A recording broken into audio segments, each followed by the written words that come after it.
آپ کو میں اپنا استاد بناتا ہوں, آپ کے درس میں بیٹھنا چاہتا ہوں, روزانہ آیا کیجیے. آپ نے ابو ہریرہ رضی اللہ تعالیٰ عنہ نے شیطان کو, جبکہ معلوم نہیں تھا کہ وہ شیطان ہے, اپنا استاد بنایا نہیں بنایا نا. معلوم کیا ہوا, کسی اہل باطل کی, کسی بدعاتی کی اچانک کوئی بات آپ کے سامنے آ جائے اور وہ حق ہے تو اس کی تحقیق کر لینے کے بعد تسلیم کر لینے میں کوئی حرج کی بات نہیں. اس کی تحقیق کرنے کے بعد اس کو تسلیم کرنے میں کوئی حرج کی بات نہیں ہے, لیکن تحقیق کے بعد. دوسری بات, کسی کی بات اچانک سامنے آ جائے, تحقیق کر کے اس کو لے لینا ایک دوسری بات ہے.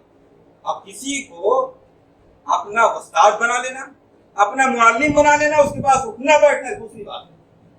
لہذا ابو ہریرہ رضی اللہ عنہ کی حدیث سے بات نہیں معلوم ہوتی ہے کہ شیطان کو یا بدعاتی کو اپنا استاد بنایا جائے. تیسری بات, اللہ کے رسول صلی اللہ علیہ وسلم نے فرمایا صدق کا, اس نے صحیح کہا, سچ کہا ہے, مگر وہ خود جھٹلا ہے. معلوم کیا ہوا, اگر کسی بدعاتی کی تعریف بھی کرنی پڑ جائے, کسی بدعاتی کی کسی سچی بات کی تصدیق بھی کرنی پڑ جائے, تو اس کے سلسلے میں نبی اکرم صلی اللہ علیہ وسلم کی حدیث ہمیں بتلاتی ہے کہ صرف اس کے کام کی تعریف کر کے خاموش نہ ہو جائے. بعض دفعہ ایسا ہوتا ہے, ہمیں دکھائی پڑتا ہے کہ یہ فلاں جماعت ہے جس میں جانے والے لوگ پہلے تو شرابی تھے, کبابی تھے, ایسے تھے, ویسے تھے, اب تو بڑے دیندار متقی پرہیزگار بن گئے ہیں, نماز روزے کے پابند بن گئے ہیں. بعض جماعتوں کو ہم دیکھتے ہیں بڑے خدمت خلق کرنے والے لوگ ہیں, سوشل ورک کرنے والے لوگ ہیں, ہم ان کی تعریف کرنے لگتے ہیں. یقیناً یہ کام تعریف کے ہیں, لیکن اللہ کے رسول صلی اللہ علیہ وسلم کی حدیث بتاتی ہے کہ ایسے موقع پر ہمیں تعریف کر کے خاموش نہیں ہونا چاہیے. آپ نے ایسا نہیں فرمایا صدقہ کا, اس نے سچ کہا اس کی بات لے لو, نہیں. وَهُوَ كَذُوبٌ, اس کے اندر خرابی پائی ہے, جھوٹا ہے. اگر آئندہ کوئی بات آپ سے بیان کرے تو آپ ضرور تصدیق کر لینا, اس کا اپنا استاد بنانا. اس لیے جب بھی کسی کی تعریف کرنے کی بھی ضرورت پڑ جائے تو ضروری ہے کہ اس کے بدعاتی عقائد کو, اس کی خرابیوں کو, اس کی شرکیات کو, اس کی کفریات کو, اس کے عقائد کو واضح طریقے سے بیان کر دیا جائے تاکہ اس کی چند خوبیوں کو دیکھ کر کے آدمی دھوکے میں مبتلا نہ ہو جائے. خلاصہ یہ ہوا کہ صحیح بخاری کی یہ روایت جس کی وجہ سے بظاہر یہ معلوم پڑتا ہے کہ کسی کی بات لے لینی چاہیے, یہ حدیث ہمیں بتلاتی ہے کہ ہر ایک کی بات یوں ہی نہیں لینی چاہیے اور کسی کو استاد بغیر تحقیق کے خطا نہیں بنانا چاہیے. لہذا کسی بدعاتی کی توقیر کرنا, اس کی تعظیم کرنا, اس کی مجلس میں بیٹھنا, اس سے دین کے مسائل معلوم کرنا, اس کا فین بننا, اس کو فالو کرنا, یہ ساری چیزیں منہج سلف کے خلاف ہیں. ایسا کرنے والا آدمی منہج سلف سے بہت دور سلفیت کے خلاف والے راستے پر جا رہا ہے. ایسا آدمی سلفی نہیں ہو سکتا ہے. جو آدمی قرآن و حدیث کو صحابہ کرام اور اسلاف کے فہم سے ہٹ کر سمجھنے کی کوشش کرے وہ آدمی سلفی نہیں ہو سکتا ہے. وہ اپنے نام کے آگے ٹائٹل کتنا ہی کیوں نہ لگائے. بہرحال ہم کو چاہیے کہ منہج سلف کو سمجھیں اور اس پر عمل کرنے کی کوشش کریں. اللہ رب العالمین سے دعا ہے کہ ہمیں کتاب و سنت کو منہج سلف کے مطابق سمجھنے کی توفیق عطا فرمائے.